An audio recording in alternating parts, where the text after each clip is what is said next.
அஸ்ஸலாமு அலைக்கும் வரஹ்மத்துல்லாஹி வபரகாத்துஹு.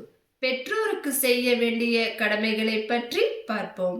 உலகத்தில் பிறக்கும் அனைத்து பிள்ளைகளும் எந்த நிலையில் பிறப்பார்கள் என்று அல்லாஹ்வே நன்கறிந்தவனாக இருக்கிறான். நம்மை நம் பெற்றோர்கள் மூலமாக முஸ்லிமான தாயின் வயிற்றில் முஸ்லிமாக பிறக்க வைத்த அல்லாஹ்வுக்கே எல்லா புகழும். அல்ஹம்துலில்லாஹ். பெற்றோருக்கு செய்ய வேண்டிய கடமை என்று சொன்னவுடன் நாம் அனைவரின் நினைவில் முதலில் வருவது தாய் தந்தையரை பராமரிக்க வேண்டும், அவர்களுக்கு உணவளிக்க வேண்டும், அவர்களுக்கு உடையளிக்க வேண்டும், அவர்களிடம் அழகான முறையில் நடந்து கொள்ள வேண்டும் என்பவைகள்தான் இது பொதுவான ஒன்று. பெற்றோர்களை பிள்ளைகள் தான் பராமரிக்க வேண்டும், அதில் மாற்று கருத்து இல்லை. அது ஒவ்வொரு பிள்ளைகளின் மீது உள்ள கடமையாகும். அல்லாஹ் பெற்றோர்களிடம் எவ்வாறு நடந்து கொள்ள வேண்டும் என்று கூறுகிறான் என்பதை பார்ப்போம். அல்லாஹ்வை தவிர வேறு யாரையும் வணங்கக்கூடாது, பெற்றோருக்கு பணிவிடை செய்யுங்கள் என்று அல்லாஹ் கட்டளையிட்டுள்ளான். நம்முடன் இருக்கும் தாய் தந்தை ஆகிய அவ்விருவருமே இருவரில் ஒருவரோ முதுமையடைந்து விட்டால் அவ்விருவரையும் சீ என்று கூட சொல்லக்கூடாது.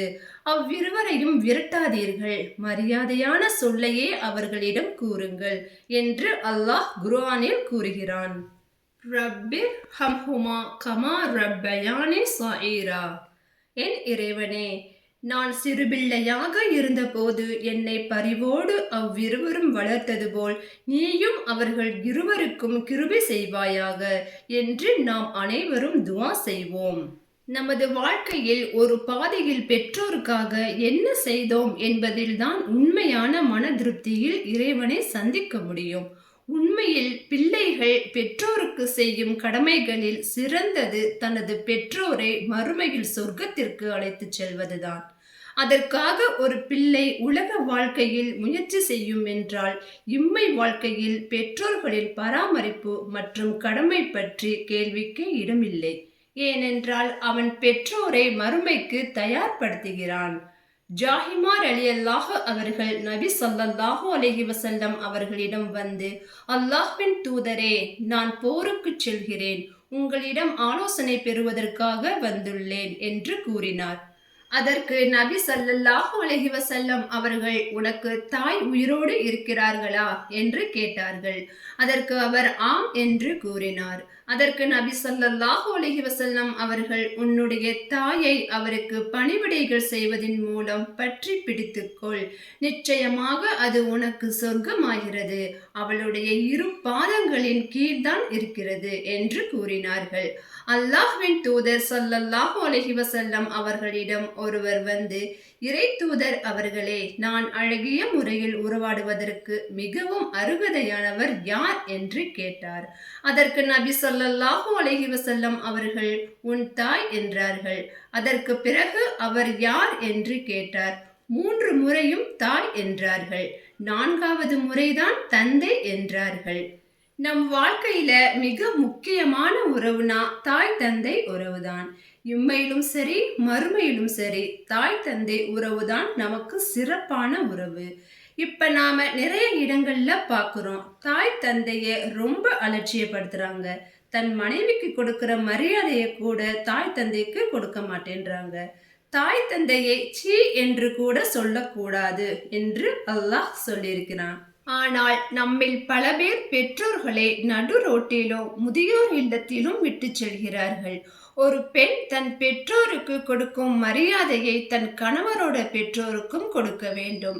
இப்ப இருக்கிற காலகட்டத்துல பெற்றோர்களிடம் பேசுவதற்கு கூட நேரம் ஒதுக்க மாட்டேன்றாங்க, எரிச்சல் படுறாங்க.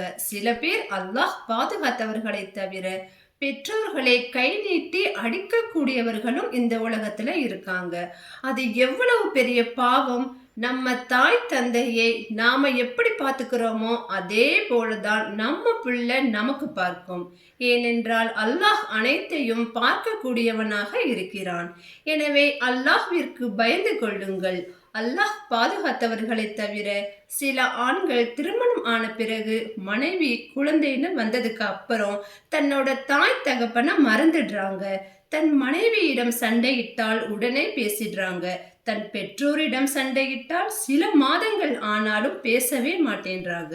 சொத்துக்காக தாய் தந்தையை வெறுக்கக்கூடியவர்களும் நம்மில் பல பேர் இருக்காங்க.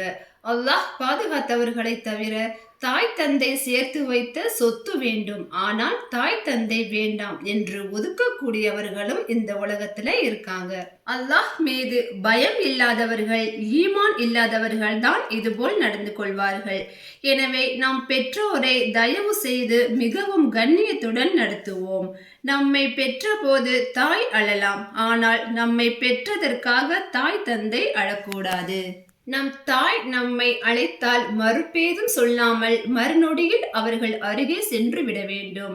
ஏனென்றால் நம்மை அழைப்பது தாய் அல்ல, நம் சொர்க்கம் என்பதை எப்போதும் மனதில் வைத்துக் கொள்வோம். இன்ஷா அல்லாஹ்.